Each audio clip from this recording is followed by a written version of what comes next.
de leur poule. Foot Euro 2017 U21, Slovénie-Italie, jeudi 18h30 en direct sur l'équipe 21.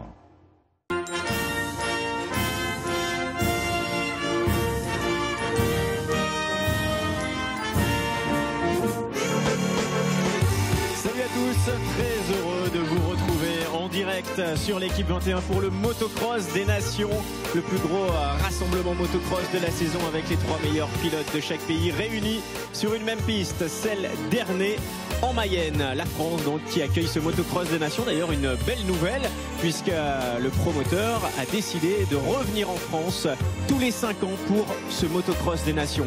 Voilà donc en 2020 il y aura un motocross des nations en France. Voilà une nouvelle annoncée ce week-end par Giuseppe Longo, le promoteur du championnat du monde de motocross.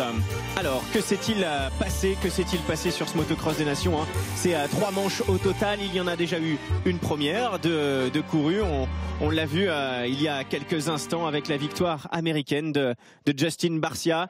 Les Français qui ont terminé à la 4e et à la 7e position. Voici une petite information, Ernée. Donc la Mayenne, 17 degrés aujourd'hui, un temps parfait, hein. Le soleil est présent mais pas une grosse chaleur, donc c'est plutôt positif pour les pilotes. Un circuit que l'on connaît bien maintenant, hein. Il y a eu plusieurs organisations de championnat du monde ici. Le motocross des nations avait également été organisé ici en 2005, il y a 10 ans. Et puis nous revenons sur ce circuit légèrement modifié, c'est vrai, cette année. Et puis une nouvelle fois un succès populaire avec plus de 30 000 spectateurs présents, que ce soit des Français comme on le voit pour supporter l'équipe de France, mais également un public international, hein, puisque ce sont bien les 3 meilleurs pilotes de chaque pays qui sont présents. Allez, on va revenir sur les meilleurs moments de cette première course, je vous en parlais, avec Mickaël Pichon également qui est avec nous. Bonjour Mickaël, cette première course pleine d'intensité, hein, déjà. Oui, rebonjour, ouais, avec le all shot de Barcia et les Français qui partent très bien aussi. Justin Barcia, c'est le pilote américain. Les pilotes français étaient un petit peu plus loin derrière. On a vu Gauthier Paulin et Marvin Musquin. Marvin, ouais, qui va faire une super remontée. Gauthier Paulin qui est là en 5-6e position. Mais on voit que Marvin déjà est très rapide. Il va passer là, après une erreur de plusieurs pilotes. Marvin va se retrouver 3e.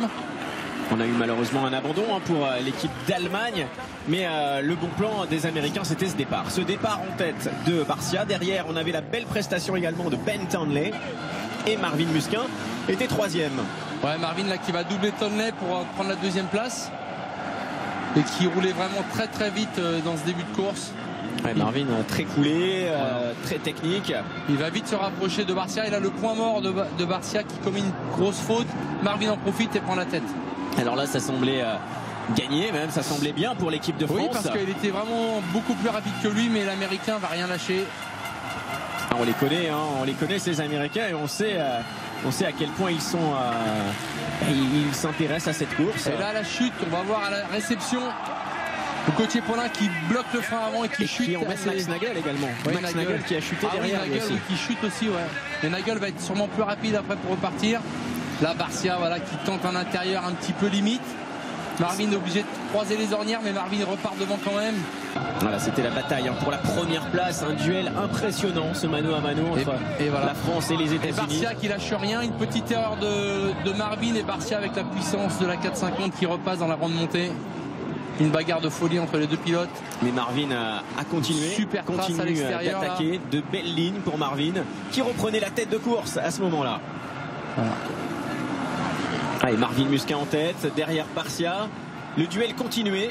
Il a duré longtemps dans cette manche, hein, ce duel. Ouais, il a duré longtemps, mais Barcia ne va rien lâcher jusqu'au bout. Là, on voit Marvin qui serre à droite, qui regarde où est son adversaire. Et Barcia qui repasse encore. Sur cette réaccélération, voilà, difficile de lutter. Un petit peu d'intox, surtout après une chute. Voilà, la chute. À la réaccélération, après l'amorti, il se fait surprendre. Et il repart assez vite, mais malheureusement il perd quelques places. Il perd surtout tout espoir de victoire à ce moment-là, Marvin Musquin. Et là, Nagel qui essaye d'attaquer Marvin et qui va le passer dans la montée. Voilà, encore une fois, à la faveur de la puissance. Alors la victoire va revenir aux États-Unis avec Justin Barcia. Et Gauthier Paulin après sa chute qui finira 7e. Et Marvin Musquin, lui, ira chercher donc la 4e place. La 4e position. Alors justement, tout est fait pour les pilotes. On va écouter ce que Jacques Boll a préparé avec la fédération. Bien, on a mis de gros moyens, puisque cette année c'est en France, et puis on a pris la décision, il y a maintenant plusieurs années en arrière, de mettre de gros moyens sur les nations, parce qu'on pensait pouvoir les remporter. Ça a été le cas l'an passé, c'est le cas cette année également. On est en tout cas vainqueur potentiel. Le message c'est bon, tout d'abord de se faire plaisir bien sûr, c'est de représenter dignement nos couleurs et de vraiment de faire au mieux. Bon, on leur fait confiance, on est persuadé qu'ils peuvent remporter cette épreuve. On va avoir autant de monde qu'au Bol d'Or, c'est-à-dire 40, peut-être 50 000 personnes. C'est vraiment une très grande, un très gros succès populaire et ça démontre que le sport moto, mais le motocross en particulier, sont vraiment de forts représentatifs du sport français. We will see 2 more to go. Best of luck. Thank you, Roman. Allez, on retrouvera Romain Fèvre dans quelques instants.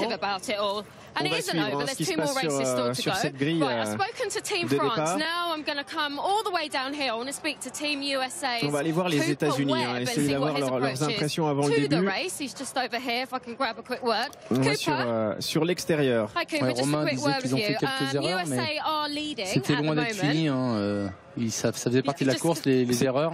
Cooper Webb ici. USA are leading at the moment. Vous êtes en tête en ce now moment. it's over to you. What's your approach for the race? Quelle est votre approche dans cette course maintenant? The guys made it easy on me, so just go ride like we did yesterday, and on va essayer de rouler comme on l'a fait hier.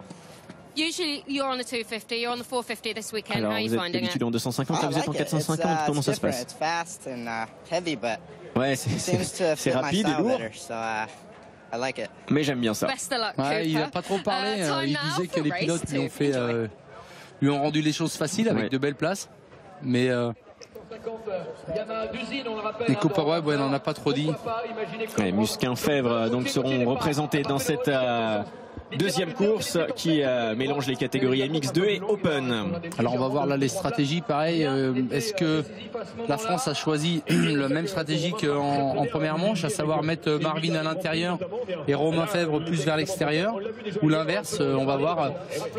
Apparemment, voilà, donc Marvin qui est à côté de Jérémy Martin, qui visiblement a été mis à l'intérieur apparemment. On a normalement, je pense, Romain Fèvre sur l'intérieur, puisque Encore plus à l'intérieur. Ouais, D'accord. ouais. Semble-t-il. Drapeau américain face au drapeau français.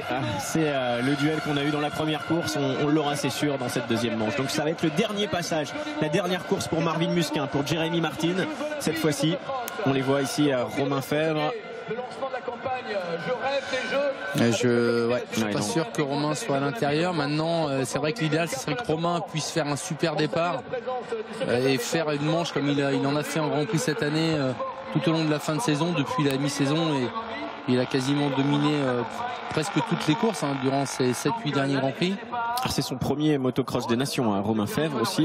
Ouais. Il a fallu apprendre. On a entendu le président de la fédération qui nous parlait de ce qu'il mettait en place pour les pilotes. C'est vrai qu'il y a des stages qui sont faits un petit peu plus tôt dans l'année. Mickaël, vous l'avez vécu, c'est important aussi de se rencontrer avant, de créer cette équipe, cette osmose avec les autres pilotes. C'est ce qu'ils essaient de faire en tout cas. Ouais, mais ça n'existait pas, moi à mon époque. Ça fait que depuis quelques années que ça existe. Bon, maintenant je pense oui, c'est bien, pourquoi pas, mais les pilotes c'est pas mal de toute façon, mais bon, même si l'esprit d'équipe doit être important, les pilotes doivent bien s'entendre évidemment, mais ça reste des champions, ça reste des pilotes une fois sur la moto qui ont de l'orgueil, qui veulent gagner. Donc ils n'ont pas forcément besoin de ça non plus. On connaît les tempéraments de Romain Fèvre, de Marvin Musquin, de Gauthier Paulin et de tous les autres. Quand ils sont là en ce moment derrière la grille, ils ont envie de virer en tête et d'aller chercher la gagne. Et voilà, si c'était pas une course pour la France, ça serait la même chose. Alors évidemment, là c'est pour la France, ils représentent le pays, évidemment ça renforce un petit peu les liens. Mais alors du coup on se donne des petits conseils quand même. On est concurrents habituellement, là on partage notamment au niveau de la piste, puis peut-être voilà, mais bon, nous avec Sébastien on n'avait pas eu ces stages, Sébastien Tortelli et David Dunin, et on s'était bien entendu. Après c'est aussi, ça dépend des possibilités. Nous on n'avait pas trop le choix à l'époque, là ils peuvent le faire, donc tant mieux. Allez, on va partir dans une dizaine de secondes maintenant. Donc, deuxième course. Donc Romain est bien à l'extérieur. Voilà, on voit Marvin à l'intérieur. À l'intérieur. Et c'est bien parti pour Marvin. Ah non, non, la sortie, elle est... Deuxième course, MX2 Open en direct sur l'équipe 21, c'est le motocross des Nations à Ernée. Cooper Webb qui a fait l'all shot, mais vraiment très net, très net. Ah, il l'avait fait également en manche qualificative. On voit Jérémy Martin avec Romain Fèvre. Alors Romain qui va peut-être l'attaquer directement, on le voit là. Ah, Romain qui a déjà pris 2-3 places d'un coup là. Ah, c'est très bien parti, Marvin Musquin aux alentours de la 10e position. Romain qui a fait une petite erreur à l'intérieur, qui a failli chuter d'entrée là dans cette courbe. Il va falloir justement éviter ces petites erreurs, il va falloir rester concentré. Ouais, le terrain est vraiment pas facile pour ça. C'est très facile justement de commettre les fautes. Regardez ces ornières, il y en a 3-4 par virage. Romain qui est déjà 3e. Alors ça, troisième Romain. La qualité d'une bonne préparation de piste, d'avoir plusieurs ornières, plusieurs possibilités. Et Martin qui se bloque un peu à l'intérieur avec juste derrière lui Marvin qui arrive là à l'intérieur. Marvin qui va chercher une nouvelle position avec Julien Lieber, le numéro 5. Voilà.